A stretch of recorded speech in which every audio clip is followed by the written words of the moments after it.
Blast 2026-এর মুভিটা দেখে ফেললাম। সোশ্যাল মিডিয়ায় আমরা অনেককে প্রতিবাদ করতে দেখি, কিন্তু পর্দায় একটা মেয়ে যখন কোনো হিরোর সাহায্য ছাড়া প্রায় 10জন গুন্ডাকে একাই ধুলো চাটায়, তখন গায়ে কাঁটা দিতে বাধ্য। আমাদের একটা কথা মনে রাখা উচিত যে প্রত্যেকটা নারীর মধ্যে মা দুর্গা বিরাজমান করেন।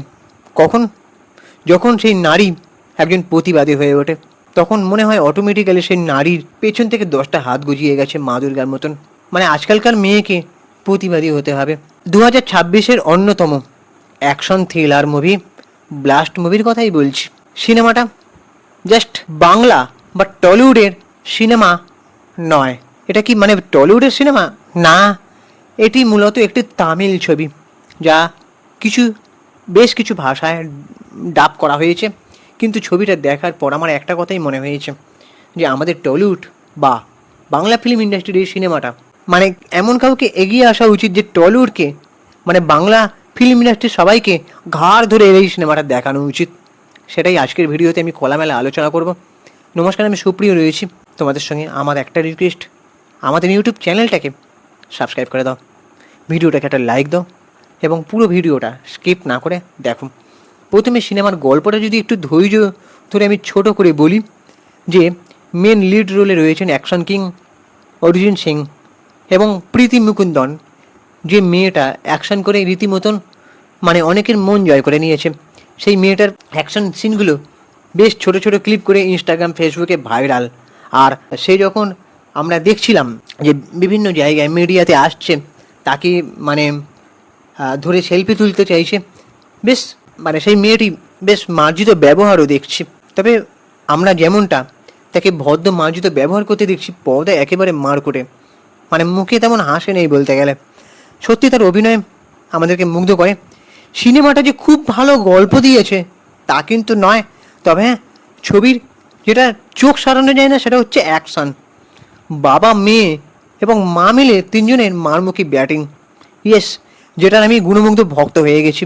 আর বারবার কোথাও গিয়ে নিজেই নিজের পিঠ চাপড়াচ্ছি, ভাই বাংলায় আছিস, তামিল ছবি দেখছিস, এদিকে বাংলায় বাস করছিস। বাংলার মানুষ হিসেবে বাংলার ফিল্ম ইন্ডাস্ট্রিটাকে নিয়ে এখনকার সিনেমা হিসেবে আমি গর্ব করতে পারছি না, কারণ এখনকার সিনেমা ওই আঁতেল সিনেমা নিয়েই পড়ে আছে। বারবার আমরা আমাদের ভিডিওর মাধ্যমে বলেছি কমার্শিয়াল সিনেমা নিয়ে আসা দরকার, যেটা বাংলা ইন্ডাস্ট্রিটাকে এগিয়ে নিয়ে যেতে সাহায্য করতে হবে, কারণ বাংলা ইন্ডাস্ট্রি কমার্শিয়াল সিনেমা ছাড়া বাঁচে না।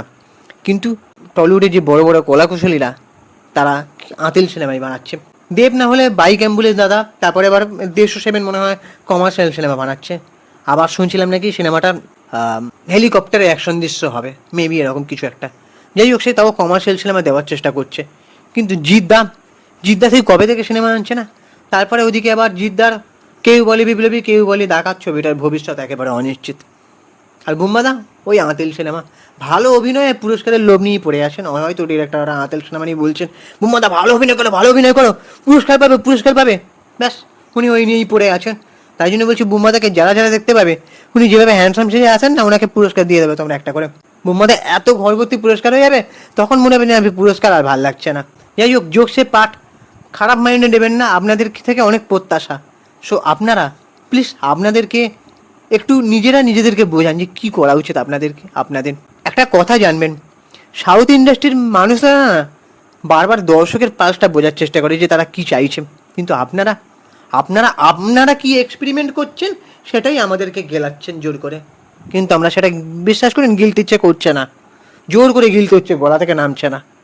প্লিজ ভালো কিছু করুন, যাতে মন ভরে তৃপ্তি ভরে সেটা আয়েশ করে হজম করতে পারি। কারণ এইসব সিনেমা যখন দেখছি না, টলিউডের নামটা শুনলে একরাশ ধিক্কার জিনিস আসছে, হা করে হাসতে ইচ্ছা করছে। যাই হোক, এই যে গল্পটায় আসি এবারে, ক্যারেটে মাস্টার একজন বাবা, যে মেন লিড চরিত্র, তার মেয়েকে সে রাজকুমারী হিসেবে তৈরি করছে না। মানে আমরা প্রত্যেকটা মধ্যবিত্ত ঘরে দেখি যে তার মেয়েকে রাজকুমারী করে তুলছে, মানে একেবারে আদুরে কন্যা করে তুলছে, কিন্তু না, এখানে সে তার মেয়েকে লড়াকু করে তুলছে, একেবারে নিজের প্রোটেক্ট করতে পারে।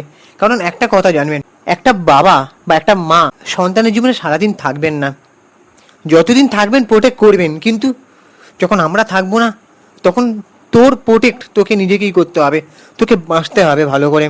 এই জিনিসটা বাবা মারা থাকতে থাকতে শেখায় বা শেখানো উচিত। এই সিনেমাটা সেটাই আমরা দেখলাম, যে গল্পের টুইস্ট আসে যখন একটা বড় কর্পোরেট সংস্থা তাদের দিকে হামলা করে। আর একটা 100 টাকার নোটের গল্প আছে, সেই 100 টাকার নোট মানে সেখানেই অনেক কোটিপতি অর্থ হওয়ার একটা ব্যাপার আছে। সেটা যখন এরা ঢাল হয়ে দাঁড়ায় তখন তাদেরকে ধ্বংস করতে এগিয়ে আসে। কিন্তু এই জুটি কিভাবে আইনি ব্যবস্থার জন্য অপেক্ষা না করেও নিজেরাই একটা টাইম বোমার মতন সবকে ব্লাস্ট করে দেওয়া যায়, অথচ নিজেদেরও কোনো বিপদ হলো না, কেউ জানলো না। এই পুরো অপরাধ জগৎটাকে তারা শেষ করলো। আর নিজেরা কিন্তু এগুলো করেছে কোনো টাকা পয়সা প্রতিপত্তির জন্য নয়। ছবির সবচেয়ে বড় প্লাস পয়েন্ট হলো এর পেসিং। কোনো বোরিং ট্যাগ নেই একেবারে। ফার্স্ট হাফ যদি ইমোশন আর ক্যারেক্টার বিল্ডিং হয়, তবে সেকেন্ড হাফ হলো পিওর আর আর্নড অ্যাকশন। বিশেষ করে তোমরা দেখবে যে মেডিকেল শপের ফাইট সিকোয়েন্সটা, যেটা মেয়েটা অ্যাকশন করছে মেডিকেল শপে, যেটা মানে গুন্ডাটা আসছিল, মানে আমি এখানে অনেক কিছু বলতে পারছি না, সেই সিনটা তোমরা অনেকেই দেখে ফেলেছো। ফেসবুকে রীতিমতন, সোশ্যাল মিডিয়ায় ভাইরাল, ইনস্টাগ্রামেও। সেই ফাইট সিকোয়েন্সটা একেবারে থিয়েটারে হাততালি পড়ার মতন। তারপরে গাড়িতে যখন মেয়েটা যাচ্ছিল, তার অফিসেরই এক কলিগ তার সঙ্গে খারাপ কিছু করার চেষ্টা করছিল, এরকম থাইতে হাত দিয়ে মেয়েটা শটান প্রতিবাদ করেছে, গাড়ি থেকে ফেলে দিয়েছে। ড্রাইভারটাও সেরকম পজিটিভ কথা আমরা দেখছিলাম, বলছিল। তো এই যে সিনগুলো আজকালকার আমাদের টলিউডে কোনো অ্যাক্ট্রেস আছে করবে? কারণ দেখো, আমরা একটা জিনিস ভাবছিলাম আমি সেদিনকে, যে পুরানো চাল ভাতে পারে, এমনকি পুরানো অ্যাক্ট্রেস নেই বা পুরানো নায়িকা নেই, তাদেরকে আজকের দিনে দাঁড়িয়ে একটা গল্প নিয়ে যদি, কিন্তু সবাই তো সেই রাজনৈতিক দলের, মানে ভাবতে অবাক লাগে এরা শিল্পীর গুণগত মান মর্যাদা কেউ দেয়নি। তাই আজকে টলিউডকে দেখলে এই হাসিটা আসছে, আর কিছু আসছে না। বিশ্বাস করুন, আপনাদেরকে নিয়ে হাসির খোরাক আমি করছি না, বাইরের ইন্ডাস্ট্রির লোকেরাও করছে। আর আপনারা কি বলছেন যে ওই সৌরভ বিশ্বাসের জন্য নাকি টলিউড হাতের খোরাক হয়েছে? না, আপনারা নিজেরাই এর জন্য দায়ী, আপনারা নিজেরাই দায়ী। আপনারা নিজেদেরকে দেখুন, আপনারা কীভাবে রন্ধে রন্ধে রাজনীতিতে যোগদান করেছেন, কিন্তু টলিউডের ভবিষ্যৎ নিয়ে কখনো চিন্তা করেননি। আমরা আসি যে এই সিনেমা আমাদের কি শেখায়, মেয়েদের কিভাবে প্রতিবাদ করা উচিত সেটা শেখায়। আজকের দিনে দাঁড়িয়ে আমরা নারী স্বাধীনতা বা বা উম্যান এম্পাওয়ারমেন্ট বলতে শুধু মোমবাতি মিছিল, সোশ্যাল মিডিয়ায় ট্রোলিং বা হ্যাশট্যাগ এগুলো বুঝি না। ব্লাস্ট ব্লাস্ট আমাদের মনে করিয়ে দেয় যে যখন দেওয়ালে পিঠ থেকে যায়, তখন আসল প্রতিবাদ আত্মরক্ষা এবং মানসিক সাহস থেকে আসে। কোনো রাজনৈতিক দলের পক্ষপাতিত্ব নিয়ে নয়, বরং মন থেকে প্রতিবাদ করা উচিত। আমাদের টলিউডকে দেখে সেটাই শেখা উচিত বলে আমাদের মনে হয়। অভয়াকাণ্ড যখন হয় তখনও কিন্তু অনেকে চুপ করেছিলেন, তখন তারা মোমবাতি মিছিল করতেও পিছু পাচ্ছিলেন। সেগুলো দেখলে আজকে বড্ড হাসি পায়। আর ওদিকে আবার দেশের সেবা করতে চাই, মানুষের সেবা করতে চাই বলে অনেকে ন্যাকা কান্না করেন। যাই হোক, এই যে আমরা যে সিনেমাটা দেখলাম ব্লাস্ট, প্রথমত শারীরিক প্রস্তুতিতে ছবিটিকে দেখানো হয়েছে মেয়েদের ছোটোবেলা থেকে জুডো, ক্যারাটে বা সেলফ ডিফেন্স শেখানোটা উচিত মেয়েদেরকে। এটা শুধু ফিটনেস নয়, বিপদের মুখে বাঁচার একমাত্র অস্ত্র হওয়া উচিত। আর দ্বিতীয়ত মানসিক জড়তা কাটানো। সমাজ মেয়েদের চুপ করে থাকতে শেখায়, কিন্তু এই ছবিটা শেখায় প্রথম আঘাতটা ফিরিয়ে দেওয়াটাই হচ্ছে মানসিক জোরের আসল প্রতিবাদ। তৃতীয়ত পারিবারিক ব্যাখ্যা। বাবা হিসেবে অর্জুন তার মেয়েকে আড়াল করে রাখেননি, বরং লড়াইয়ের জন্য তৈরি করেছেন। এবং আমাদের সমাজে মেয়েদের এই লুকিয়ে রাখা বন্ধ করে একজন লড়াকু প্রতিবাদী করে তুলতে হয়। এবার আসি টলিউডের কথায়। যদি আমি আবারও আসি, বাংলা ফিল্ম ইন্ডাস্ট্রি এখন অদ্ভুত একটা ক্রাইসিসের মধ্যে দিয়ে যাচ্ছে। আর ক্রাইসিসটা কারা তৈরি করছে? আপনারা নিজেরাই। কাউকে দায়ী করবেন না, আপনারা নিজেরা নিজেদেরকে দায়ী করবেন। আমাদের এখানে খুব গম্ভীর তথাকথিত আঁতেল সিনেমা বানানো হয়, আর উম্যান মানে কি বলুন, উম্যান ফ্যামিলি সেন্সিটিভ ভিডিও মানে সিনেমা বানানো হচ্ছে। ফ্যামিলিকে সুশুরি দিয়ে সিনেমা, সেখানে নারীরা শুধু সিস্টেমের শিকার হয়ে আড়ালে গিয়ে কাঁদছে। আর এই ব্লাস্ট ছবিটা কী দেখাচ্ছে? সে চোখে জল নেই, একেবারে শটান আঘাত ফিরিয়ে দেওয়া, মানে মারমুখী ব্যাটিং, কোনো কথা হবে না। সেখানে হিরোইন মানে শুধু হিরোর নাচে গান করা তা নয়, এখানে কিন্তু সেই জিনিসটা নেই যে গাছের পেছনে গিয়ে নাচ। কমার্শিয়াল সিনেমা মানে এখন আর সেই গল্প নয়, বা বিদেশে গিয়ে নাচতে হবে এমনটাও নয়। এখানে ব্লাস্ট ছবিটা অনেক কিছু শিখিয়ে দেয়। টলিউডে কোনো কমার্শিয়াল মাস ছবি তৈরি হয় না, সেখানে একজন বাঙালি মেয়ে গুন্ডাদের হাড়গোড় ভেঙে দেবে, এটা আমরা বিশ্বাস করব? ওদিকে আবার অনেকে রাজনৈতিক দলের সাথে যুক্ত, তারা কি করে গুন্ডাদের হাড় ভাঙবে পর্দায়, যারা সত্যিকারের অভয়াকাণ্ড নিয়ে প্রতিবাদ করতে পারে না? বিবেকবোধটা তাদের ভয়ে ঠুনকো হয়ে থাকে, নাকি কোনো কিছুর ভয়ে, জানি না। ইচ্ছা করলে মন থেকে আপনারা প্রতিবাদ করতেই পারেন, তাতে আপনাদের কাজ চলে যাবে না। মানে আমি যে বিশ্বাস কি করবো না, আর কিছু বিশ্বাস করবো না। আর কাজ মানে কি বোঝাতে চাইছেন? আঁতেল সিনেমা, বাংলা সিনেমার অ্যাকশন মানে এখনও সেই পুরানো স্লো মোশন আর অবাস্তবে উড়াউড়ি। আর ব্লাস্ট সিনেমা অ্যাকশন একেবারে রিয়ালিস্টিক, যেখানে জুডো ক্যারেটের মতন মার্শাল আর্ট। হ্যাঁ, আর আমাদের নায়িকারা যারা এত ন্যাকা কান্না করে, তারা বলছে মানুষের সেবা করবে, দেশের সেবা করবে, তারা মার্শাল আর্ট শিখবে? তাদের মার্শাল আর্ট শেখার সময় আছে না ধৈর্য আছে? কোনটা? সময়ের অভাব বলে কিছু নয়। আপনারা যদি মনে করেন একটা চরিত্রকে আমি ফুটিয়ে তুলবো, টেকে ফুটিয়ে তুলবে। বেশ কটা টলিউডের মেয়েদের মারপিটের ছবি হয়েছে, সেটা দেখলে হাসি পাবে। যাই হোক, ব্লাস্ট অ্যাকশন রিয়েলিস্টিক একেবারে এবং ইম্প্যাক্টফুল।